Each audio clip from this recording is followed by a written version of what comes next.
Real Estate Show. I'm your host, Matt Dayton. Thanks for being on here with us today. We're going to cover some of what's going on and what's important in Summit County. I got my live stream producer and sidekick, Benji with Benji Does. Hello, Benji. Morning. How you doing? I'm not doing morning well, though. man. I always say that every week. Good morning. Good morning. Good. Well, we are afternoon. Depending on where you're coming from. You crazy people in Arizona, you're on like your own schedule. Yeah. Yeah, they have their own time zone. They won't go with us. They won't go with That's our unbelievable. Yeah, it's crazy.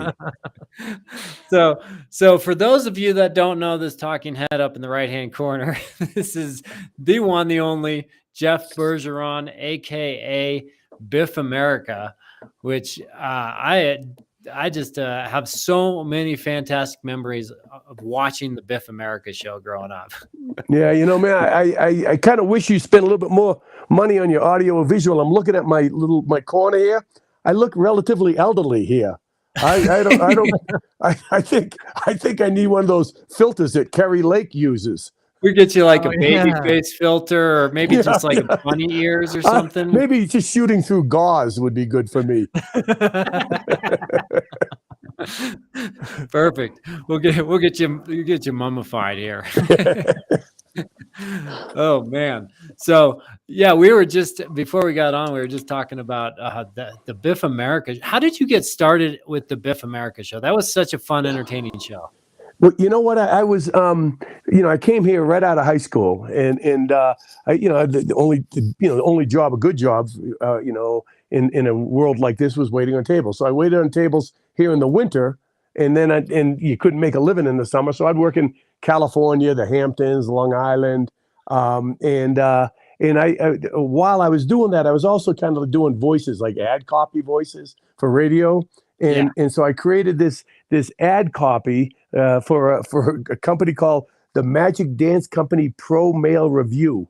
And it was remember when they had strippers, male strippers? It was kind of like a. We're going to go there already. It was like a Chippendales with cellulite. So they hired this company that I work for to do this ad campaign, and they were traveling all over the West, and they'd leave like a donut, a donut in the middle of the ad, and now performing in Gillette, Wyoming, now performing, in Santa Fe or whatever. So I'd never even seen the show, but I made this character called Biff America, which was, kind of condemning this whole event. And, he was a kind of a stodgy traditionalist, and he's condemning the event. But while really what I was doing is trying to promote the event. So that I got that name, I just kind of came up with that character.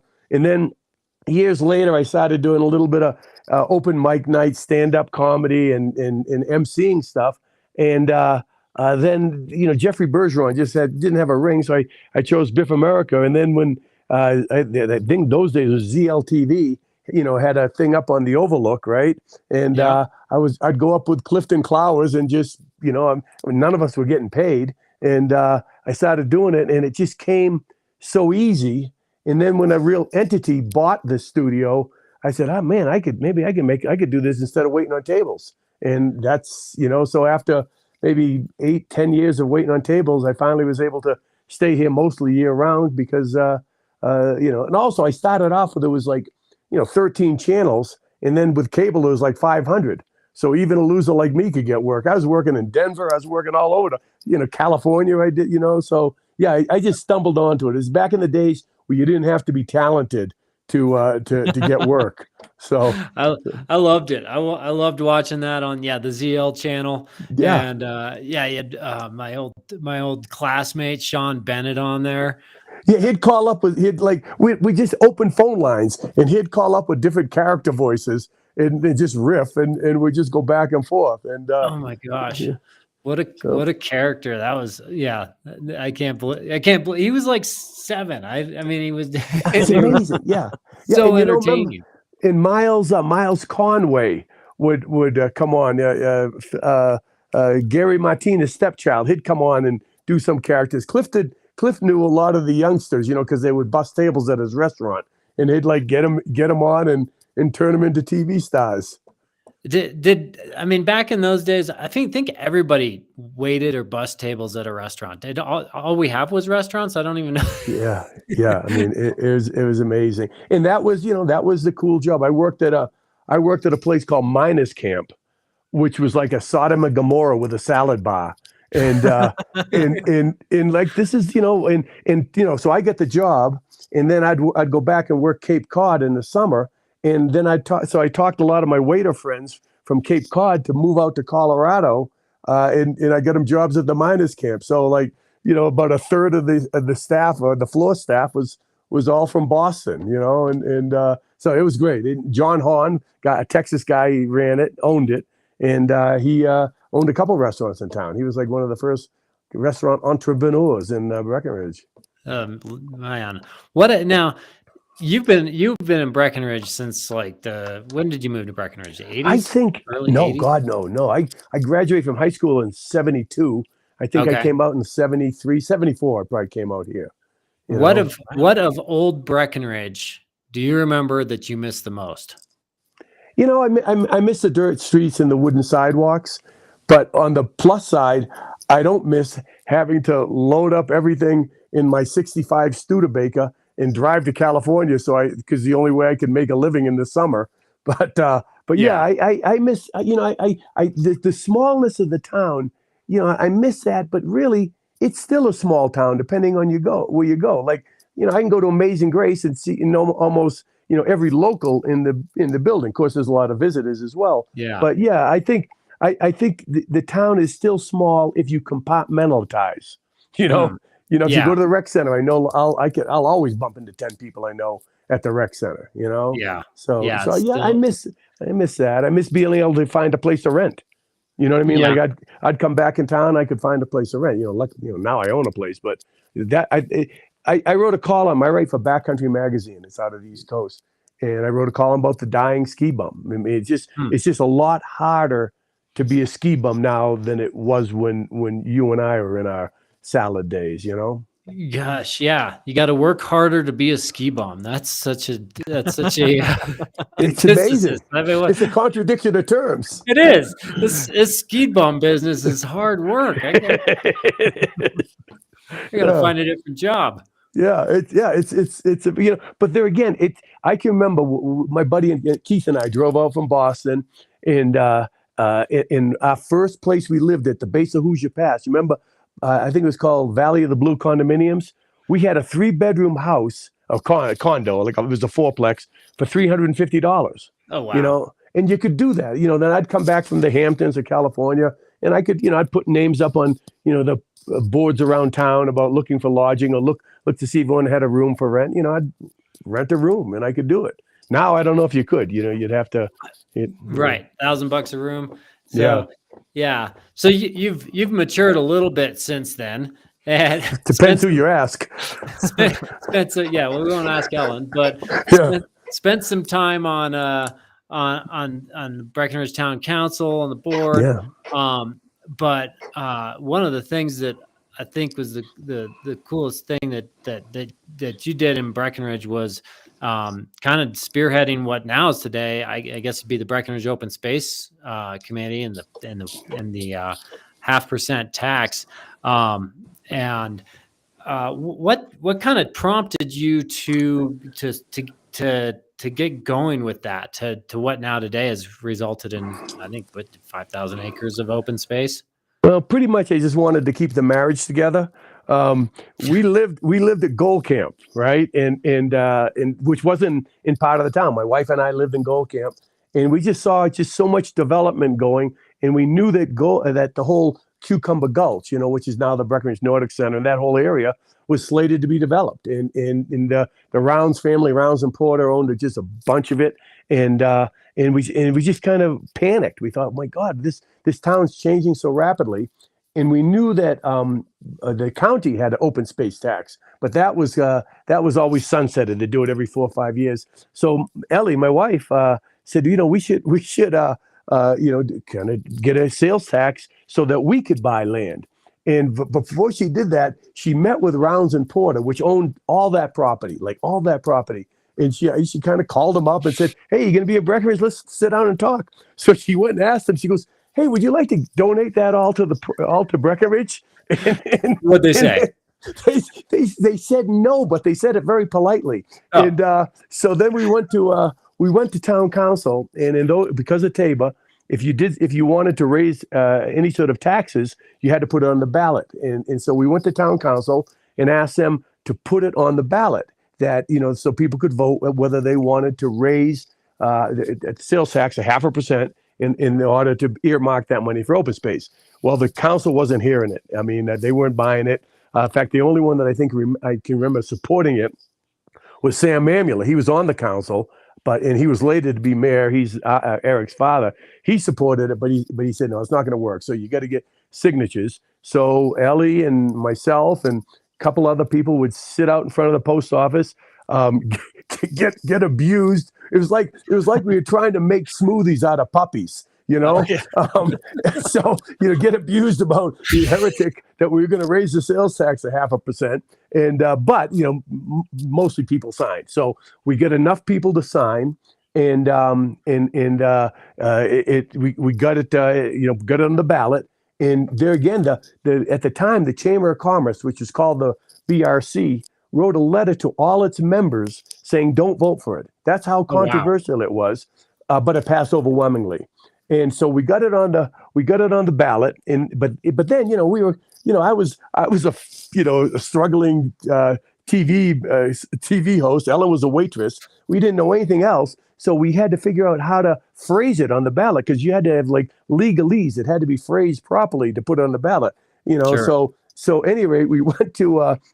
I was doing a lot of emceeing and stuff, and I was emceeing a lot with Jay Bauer, who was head of the Summit County Republican Party, and he and I were like, very kind of separated by our politics, but we're friends. And I'd be emceeing and next to him, and he'd say, "And on my left, in every way, it's Biff America."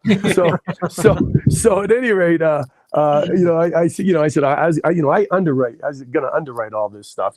None of us had any. No one had any money except I had a little bit.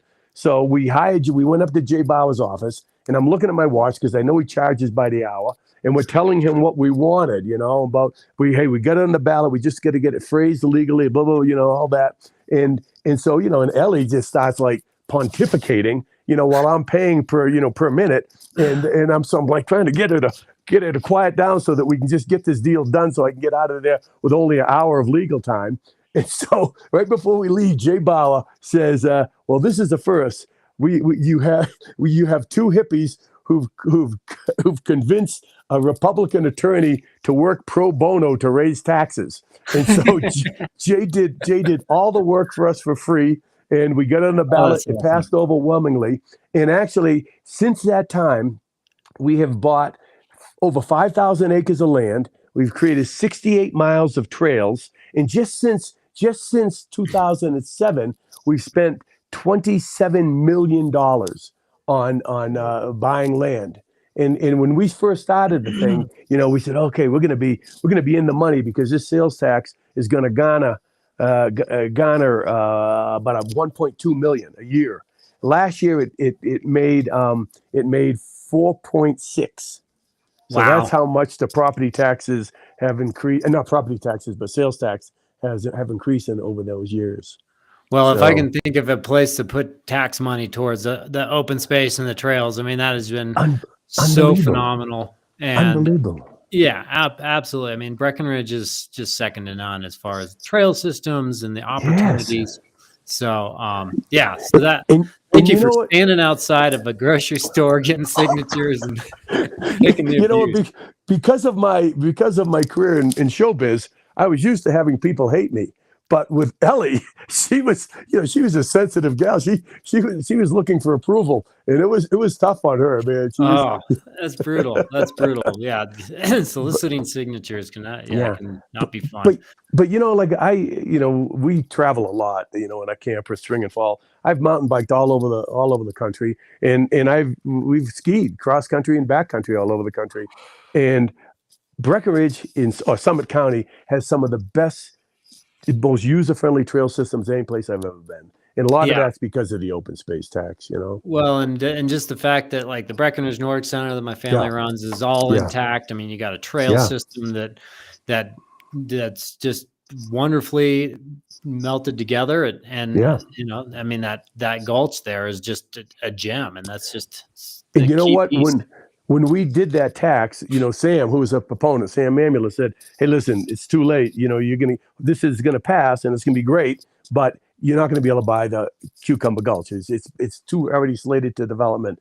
And with Tim Gagan and with Tim Casey, the Breckenridge ski area, I think even Robin Theobald participated. Everyone kind of came together at the 11th hour and bought with the open space money much of what all of what is the Nordic Center right now. It's not as there's some development there, but yeah, that was preserved, and that was our whole intention because we lived at the time we lived right across the street from it. We wanted to save it, and every time I ski there, I'm just saying it would have been homes all the way down in the state. It really could have been, and for those of you that I'd like to actually share this really quick for folks to be able to see kind of what we're talking about. And this little area here, down in, you see that, Benji? Oh yeah. Yep. Yeah, you guys can see that. So Breckenridge here, and you got up Ski Hill Road. This area here is the Cucumber Gulch, and it's just right below the ski area. And you can see how it could be prime real estate, but I mean, it's preserved in its original nature. You go out there, it's wetlands. It's beautiful. You got moose out there, beaver, ponds and lodges. It's pretty special. So anyway, and you know what? Breckenridge Open Space has game cameras all over the gulch, and we see elk, a lot of moose, bunches of beavers. I mean, it's amazing the diversity of wildlife that passes through that functions and lives in an area that's surrounded by development. Yeah, and it's kind of a healthy little island, a respite of growth, and we fight like heck to keep it that way. No, it's pretty awesome. So, well, thank you for your part in that, Jeffrey. Thank you for the history of, just an awesome Breckenridge dude. And, hey, you know what I was thinking about today? And let me know if you need to go and sell some real estate.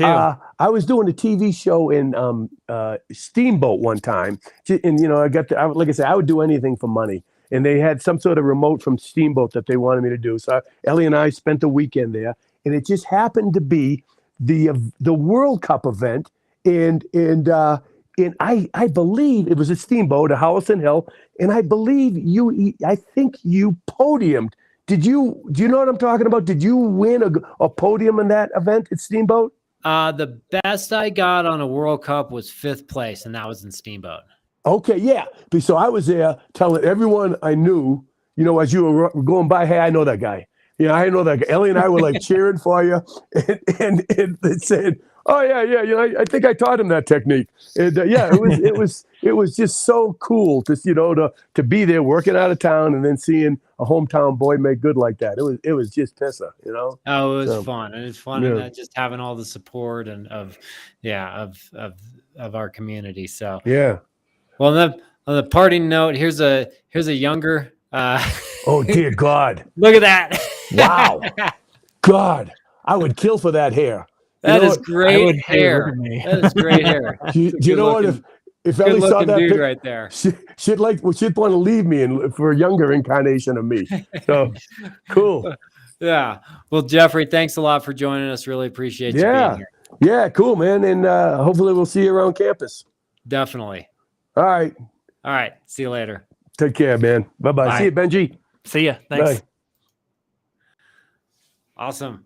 That was great. I've just so many great memories of the Biff America show. Watching that, he's such a character and so much great history. But like entertaining and just like one of those little, like you said, a Breckenridge hippie, but also just super influential in the how Breckenridge has formed to be and still a great town, and like that Breckenridge Open Space Committee. So that was pretty cool.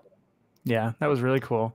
I'd love to have him back on the show. That'd be cool. If he's not like doing stuff all the time and wants to be a regular, for sure. I know. Definitely takes a lot of heat off of me. I forgot to ask him to do his howl. He used to do a howl. Can you make an impression of it? The Biff America. I can't even remember it. It's like back in there somewhere. It's that's funny. It's reserved back in the back of my mind somewhere. So, but anyway, yeah, that's pretty good. So what do we got for us on real estate news today, Benji? The real estate news is basically that this NAR settlement that's happened recently isn't going to change much for everybody up there. What's going on? Yeah, when they first came out, said this, they're like, well, it's going to decrease the cost of real estate for people. Real estate transactions are going to get less expensive, but ultimately what they're saying in this article is that we're really looking at just the cost of appreciation, and the price of properties is just going to outpace any possible offset from real estate costs. It is just let's face it. I mean, it's supply and demand, right? I mean, it's driven by supply and demand. If the supply is low and the demand is high, sellers are going to get what they want to get, and the prices are going to just keep going up. So it's essentially what the article is talking about. And just I think that it's unfortunate that we're not going to see things become more affordable for local people to live here, but that's also why they're doing things like the workforce housing. They're building all these properties that are deed restricted. It gives people an opportunity to get into something that's much more reasonable price. So, but we'll still see prices going up, and the change in the nature of real estate transactions and how those are structured and formed and paid for is it's not going to really change the pricing for most folks. Yeah, I've talked to a few people that are very convinced they're going to get houses on the cheap from now on, and I'm like, no. Real estate's just not getting any cheaper. Although I did read an article here recently that said that in like number of the 10 major cities, that it's actually becoming more affordable to rent than to buy right now. Where? That I don't remember like what cities they said, but I think they're taking into account just like the interest rate, cost of ownership, cost of maintenance, real estate prices, that it's more affordable to rent than buy. Yeah. So I don't know. I guess that one's debatable, but it depends on what side of the fence you're on. Yeah, they don't seem to be accounting for equity either. That's true. No, they're not accounting for equity, I don't believe. I think they're just looking. I think they're just looking solely at if you were to go numbers. Just an out of pocket month to month cost. Yeah. So, but they're not looking at 10, 15, 20 years down the road what that looks like, because the tables turn. Oh yeah. They turn big time. Yeah. Rent cost keeps going up, and your cost of ownership, I mean, you get more equity, you're putting more into it. So So it says you're going to show us a 20-year buyer competition chart. Do you have that? Yeah, I do have that. I thought this was kind of interesting to share. So let's go to this guy here. So just taking a look at over the past 20 years, I was looking at this chart quite a bit here today, trying to just see patterns or anything like that. But this bottom blue line, that's the amount of over asking, or in most cases across this screen, under asking. So what percent off of list price did these properties sell for? So back here in 2004, we were like 3.4%. And then days on market is the upper line here. So days on market, here we're looking at like back in 2005, it was 50. Average days on market was 58. Average percent under list price was 3%. So, and then you see that it kind of swapped here as we were leading into 2008. We actually had the situation where the days on market was getting lower, and that percent under asking price was getting lower. And then and then we went through 2008, the housing-led recession, and the prices actually tanked. So we had properties that were average days on market were 100 days on market. It was taking a long time to sell things. Mhm. And then we slowly saw that come back together. 2013, we started climbing back out of that hole, and then it swapped again. And since then we have been on that swap. So days on market continued to go down. And then we saw, of course, this spike in 2021 caused by COVID. So we were going over ask, things are going over asking price, super competitive. Days on market were really short. It wasn't, it was sometimes a matter of hours before things were going on under contract. Yep. It was just insano. And then we got into 2022 and interest rates went back up, and now here we are. We're back, kind of bringing back to that convergence. So it'll be interesting to see if we see that kind of converge and come back and swap again, like it was back here after 2008. It looks like it's heading that direction, doesn't it? It kind of does, doesn't it? Mhm. But if the Fed lowers the interest rates, I think we're going to see those lines shift back in the other direction a little bit. So, but yeah, so that's kind of a little bit of the how's the market 20-year buyer competition chart. So, but what do we got? We got a real estate tip today. Days on market are a seller's enemy. Tell me why that is. So as you can see on this chart, it's like the longer it's on the market, the longer it's on the market, the lower the price, the less money you're going to get. The more buyers are going to discount the value of the property, because when it first comes on the market, they're looking at it and they're saying, well, I don't actually know what it's worth. I got a general idea. I can look at the competition. I can look at the sales. I can figure out generally where this property should sell. Mhm. But if it's overpriced and it's sitting on the market and it's not priced competitively, those days on market are just ultimately going to chip away at your bottom line.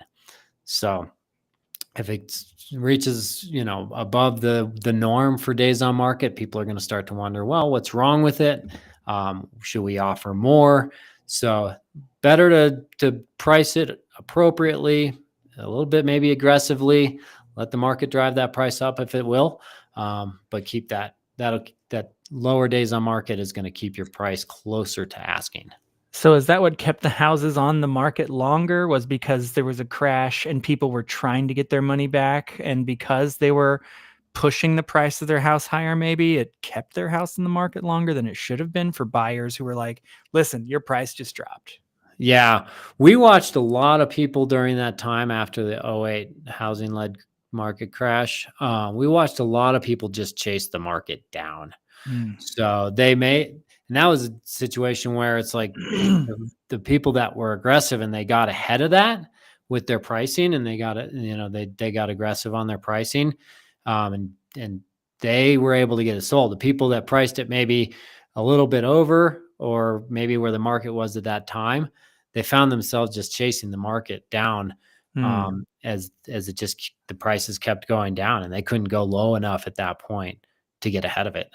Yeah. So, but the thing that people really have to remember is 2008 was a housing-led market crash. Recessions typically don't, historically, they don't cause prices in houses to go down. A lot of times it's the inverse of that, because rates go down with a recession, which causes housing prices to go up. So, yeah. So that's a good little history on that, and we'll see what happens. But I don't anticipate to see history repeat itself with the 2008 crash on prices. We're at 29 minutes, and we're just now getting to the top 5. Oh wow, I could have gone on and on with Jeffrey today.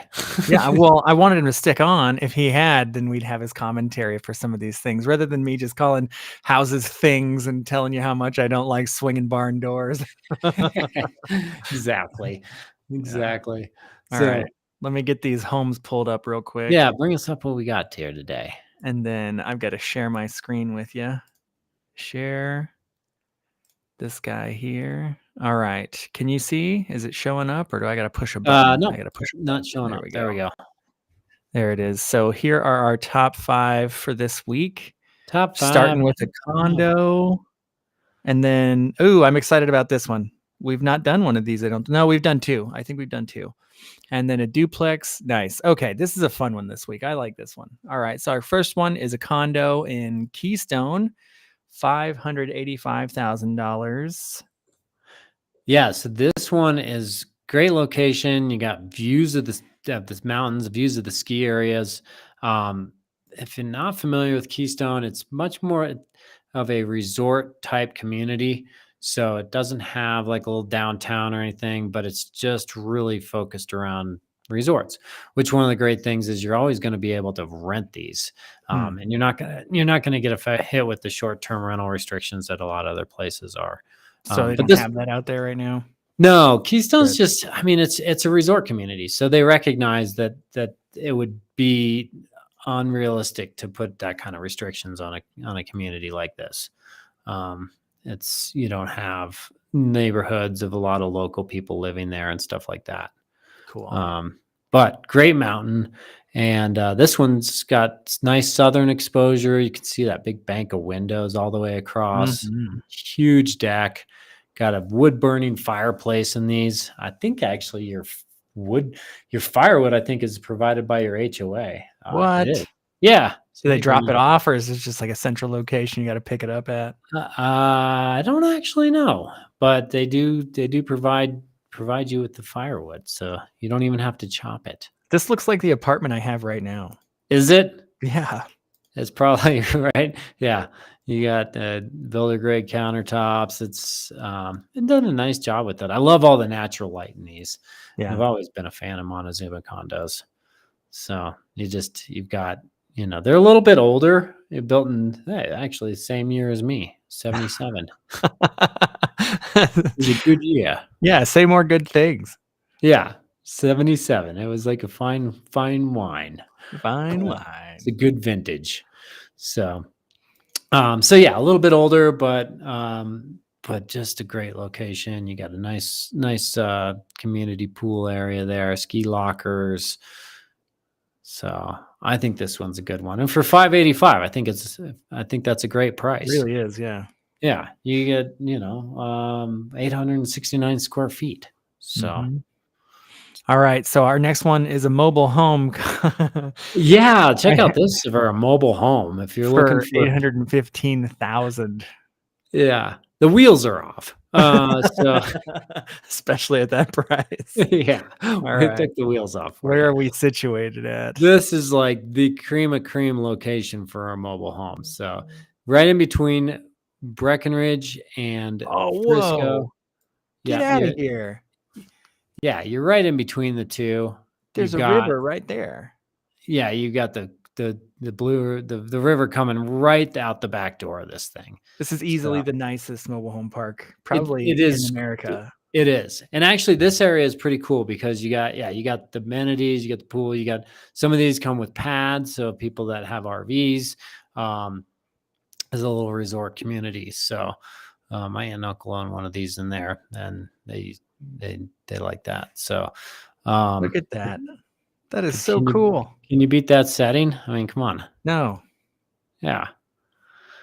Yeah, that is just how about that for having your coffee in the morning, sitting out there with the creek going through? Love it. I like this layout. Yeah, it is a pretty handsome looking mobile home. It's very handsome looking. So I had a phone call with my family this week, and I was telling my aunt how I was looking at YouTube videos of people restoring single wides. Look at this; it's got a loft in it and everything. Right? This is cool. They're restoring single wides. I know it doesn't make any sense, but they're vintage single wides. They replace a lot of things and work on the roof and everything. I just love it. They do a really good job. It's not like you wind up with what is essentially a metal clad tiny home with all of the really nice faucets and tabletops. They do a really good job. Well, I tell you, the modular build industry is going to just totally change the housing industry, I think, as far as like affordability. And I mean, they put together some great things. And then you get these pods and you just bring the pod in. Have you seen some of these things? They just Yes, they are fold really out cool. walls and Huge fan. Yeah. yeah, it's pretty cool. So Yeah. I think Elon Musk invested in one called Boxable, and I think he may even live in one right now. Boxable. You get your, do they come with Lunchables? No, it's like a square, but they Yeah. divvy the whole thing up, and it's got, I think, 9 or better square foot or 9 or better foot ceilings in them. Full bathroom, full kitchen, bedroom, everything. They just come in, you just take them off a truck and take the shows up. I think it shows up flat packed, and then they just they blow it up like you said, and poof. They take the cellophane off the top and yeah, I like this. This is nice. Yeah. Well, I think that works. Look at these, like it's so well manicured in here too. It is. It is very well manicured. Better than I'm excited for this listing. Of all the listings we've done, I think this one's fun. Yeah, that one's good. So I think the other one that we did that was like a mobile home was like way out of town. What's that place? Oh yeah, it would have been north of town a ways there. I won't find it. I'll get lost.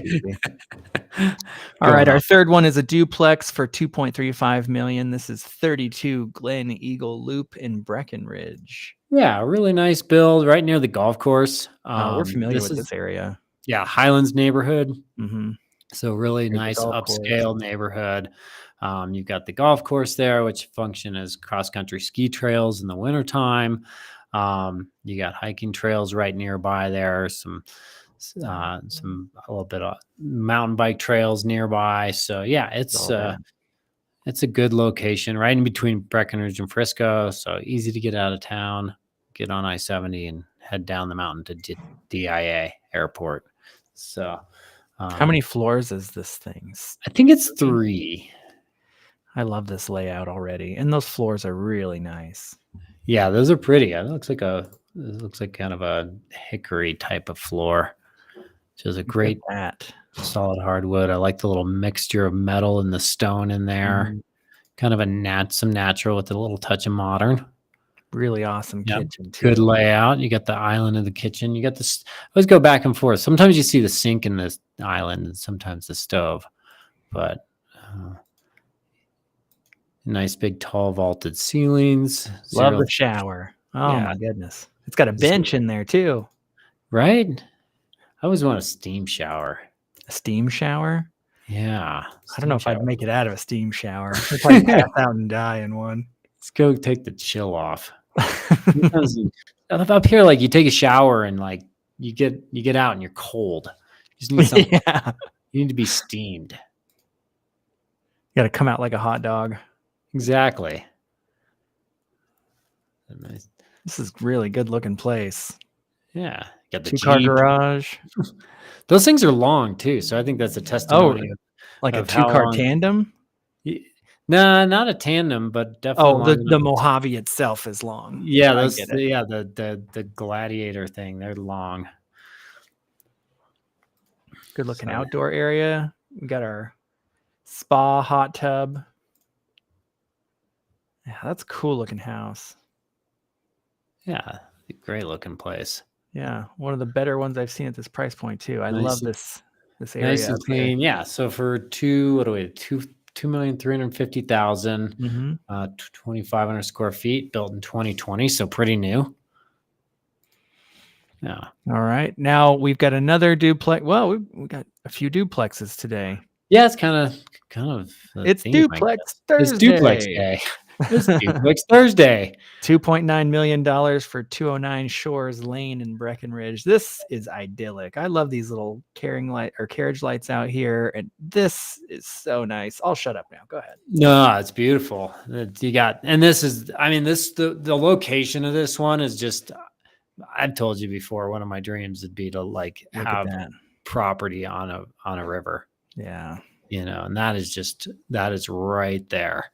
Is this the garage here? Yeah, right. This is a garage. Huge.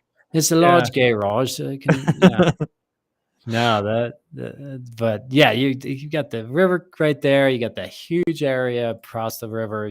Nothing's going to get built over there. So it's just a private, quiet setting. I would just love falling asleep with the sound of the Blue River in my backyard. Yeah. I love the way this place looks. Yeah. Nice big stone. Whoa. No way. Yeah. Can you believe that? Out back? Isn't that pretty? That's incredible. Yeah. And this is the extent to building in that view. Yep. That's crazy. Yep. That's going to stay all open. You got Bullwinkle there. Danger eating out back. Yeah. He's still got all that velvet on his horns. Yeah. I just noticed that. Yeah. You want to go pet him?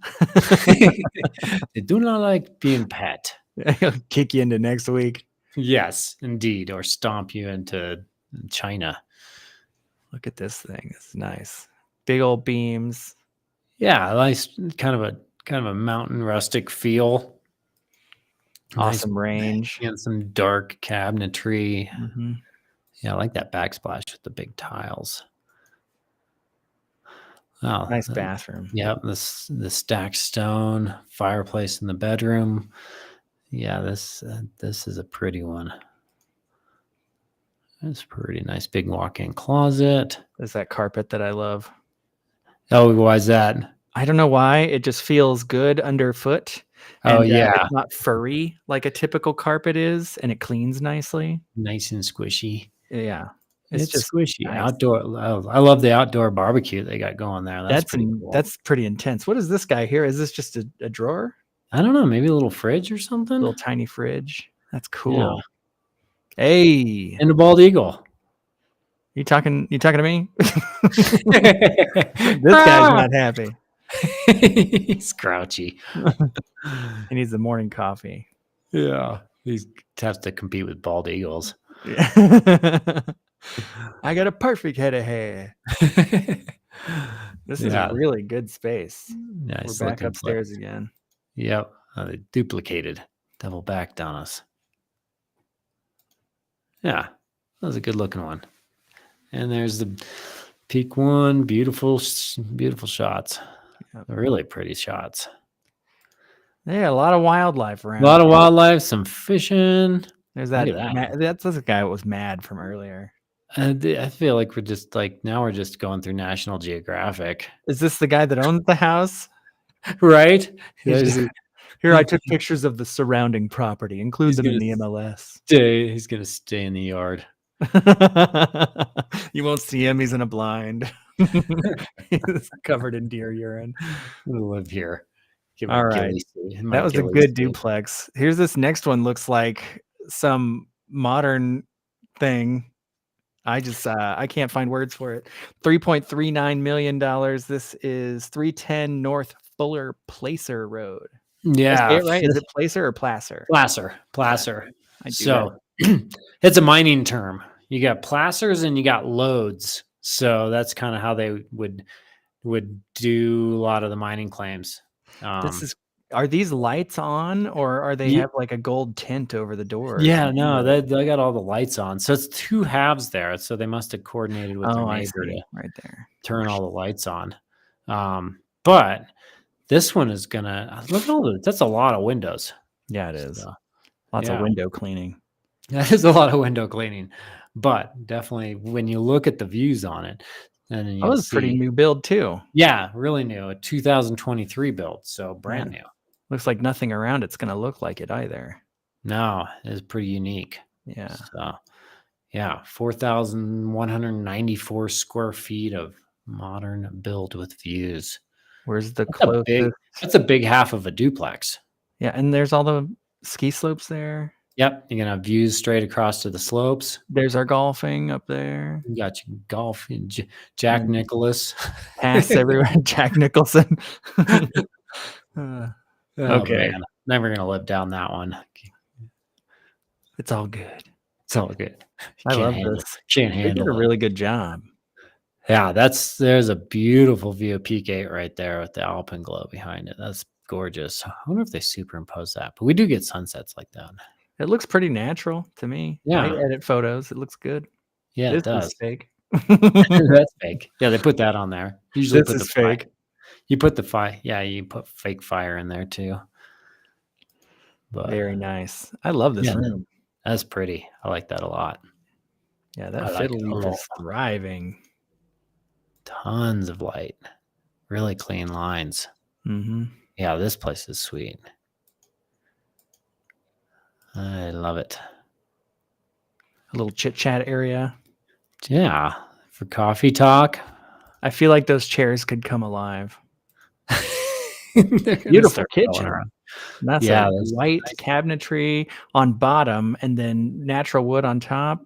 Yeah, I think that's really sharp. It brings kind of some natural, softer feel into it. Mm-hmm. So, yeah, I could go Wow. to this place. Wake up and you got those views. This is the view house of the day. And there wasn't anything behind it either. No. When you get up behind there, you got National Forest, I believe, would be all right up behind that. There's some. Any other lots would be quite a ways away, actually. Interesting bunk bed. This is cool.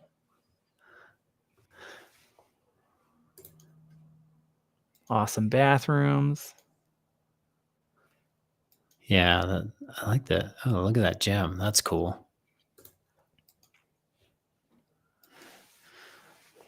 Look at that. There's a hot tub to sit out and Watch enjoy the people ski ski. slopes. Get your Yeah. binoculars out. Yeah. Wow. That is beautiful. Is this a basement area? Yeah, a little rec room area. What's it Built- got on the side of the building? Is it like a staircase or something? It looks like Well, this is a spiral staircase, but I'm wondering Yeah. what it's clad in. Oh, I like kind of like a corrugated metal. I guess, yeah. But yeah, does that go up to like a rooftop deck? That's awesome. I don't know. There's a big deck here and a big deck here. I don't know if it goes There's up. a lot of here a deck, This there a is- deck, everywhere a deck. Party. There's a lot of I've always I'd love to have a rooftop deck. Yeah, that'd be cool. My roof's a little too sloped though. I think You gotta go slow. just couldn't do it. The glass of wine keeps sliding off the roof. Yeah. What are you doing on the floor there? Making snow angels? Can't enjoy it. Call an ambulance. I can't breathe. Be down there quickly. Awesome. Well, thanks, Benji. Appreciate you being here as always. Thanks for having And me. thank you guys for joining us for the Ski Summit Real Estate Show. It has been a pleasure having you. As always, if you can give us a thumbs up, a like, subscribe, we really appreciate it. But either way, we appreciate you being here and enjoying this time with us. Have a wonderful day and hope to see you in the mountains soon.